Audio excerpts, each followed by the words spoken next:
नमस्ते। आज मैं आपके लिए एक ऐसी कहानी लेकर आई हूँ, एक ऐसी प्राचीन कहानी जो शायद भाग्य और दुर्भाग्य के बारे में आपकी पूरी सोच को ही बदल दे। ये कहानी हमें सिखाती है कि जो हमारी आंखों को दिखता है ना, जरूरी नहीं कि वही पूरी सच्चाई हो। तो चलिए इस बेहद दिलचस्प कहानी की गहराइयों में उतरते हैं। जरा सोचिए, एक पापी इंसान है, उसे सोने से भरा एक घड़ा मिलता है और ठीक उसी पल एक सच्चा भक्त उसके पैर में एक कील चुभ जाती है। ये कैसा न्याय है? ऐसा क्यों हुआ? मैं आपको यकीन दिलाता हूँ, इसका जवाब आपके बुरे वक्त को देखने का नजरिया हमेशा के लिए बदल देगा।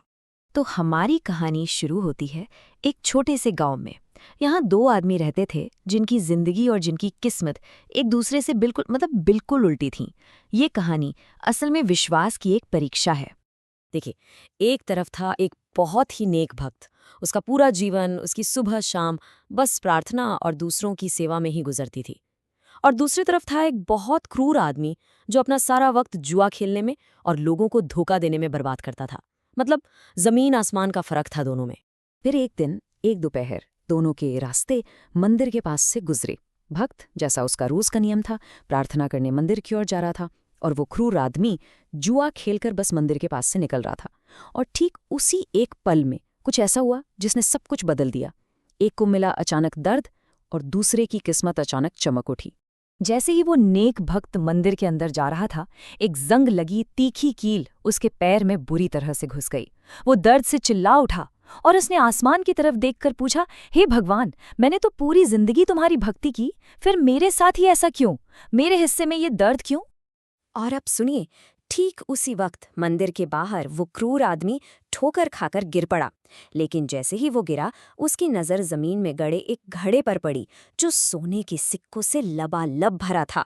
वो जोर जोर से हंसने लगा और मजाक उड़ाते हुए बोला, ये देखो, मैं तो बुरे काम करता हूँ, फिर भी मुझे सोना मिल रहा है। कहाँ है न्याय?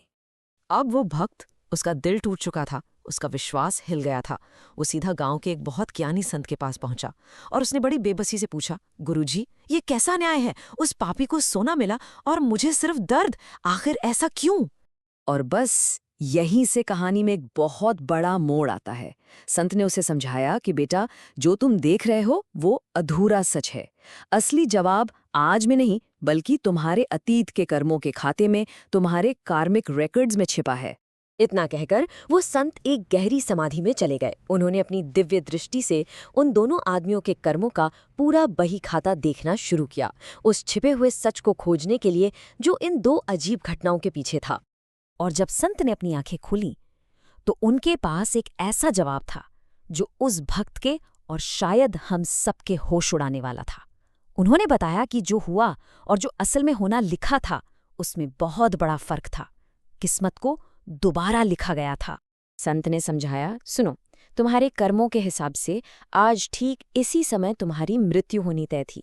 एक घातक अंत तुम्हारी किस्मत में था, लेकिन तुम्हारी जो दिन रात की भक्ति थी, तुम्हारे अच्छे कर्म थे, उन्होंने उस मौत की सजा को घटाकर सिर्फ एक मामूली कील की चोट में बदल दिया।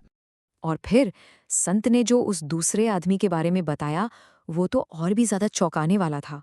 उन्होंने कहा, और वो क्रूर आदमी, उसके पिछले जन्म के किसी महान पुण्य कर्म की वजह से आज उसके भाग्य में एक राजा बनना लिखा था। उसे एक पूरा राज्य मिलने वाला था। लेकिन उसके इस जन्म के बुरे कर्मों ने उस पूरे राज्य के पुण्य को घटाकर सिर्फ एक सोने के घड़े में बदल दिया। ये कहानी हमें कर्म के एक बहुत ही गहरे सिद्धांत को समझाती है।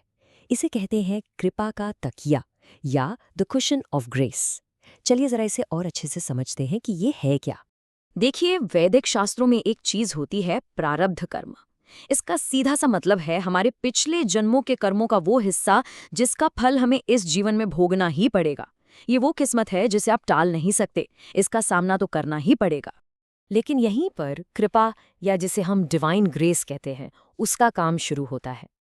अब ध्यान से सुनिएगा, कृपा आपके कर्म को खत्म नहीं करती, वो उसे मिटाती नहीं है, पर वो उसके असर को, उसकी चोट को बहुत बहुत ज्यादा नरम कर देती है। ये एक तकिए की तरह, एक कुशन की तरह काम करती है। इसे समझने का एक बहुत ही आसान तरीका है। सोचिए, कृपा हमेशा बारिश को नहीं रोकती, पर वो आपको एक छाता जरूर दे देती है। उस भक्त के लिए मौत की जो भारी बारिश होने वाली थी, कृपा ने उसे एक कील की चुभन में बदल दिया। मतलब प्रारब्ध कर्म के पहाड़ को एक छोटे से कंकड़ में बदल दिया। और इस पूरी कहानी का जो सबसे बड़ा, सबसे ज़रूरी सबक है वो है तुलना का जाल। हम अक्सर अपनी ज़िंदगी की मुश्किलों की तुलना दूसरों की खुशियों से करते हैं और दुखी होते रहते हैं, और यही हमारी सबसे बड़ी गलती है। होता क्या है, हम अपनी कील की तुलना उनके सोने से करते हैं। हम ये तो देख लेते हैं कि हमें दर्द हुआ, पर हम ये नहीं देख पाते कि उस एक कील ने हमें किस भयानक मौत से बचाया है। और हम ये भी नहीं देख पाते कि उनके उस सोने ने उनसे कितना बड़ा राज्य छीन लिया है। सच तो ये है कि हम, आप और मैं, हम सब हमेशा कहानी का बस एक छोटा सा हिस्सा ही देख पाते हैं। तो अगली बार जब आपकी ज़िंदगी में कोई मुश्किल आए, कोई तकलीफ आए, तो दुखी होने से पहले एक सवाल खुद से ज़रूर पूछिएगा कि क्या पता आपकी ज़िंदगी की जो सबसे बड़ी बदकिस्मती आपको लग रही हो, वो असल में आपकी सबसे बड़ी सुरक्षा हो। सोचिएगा ज़रूर।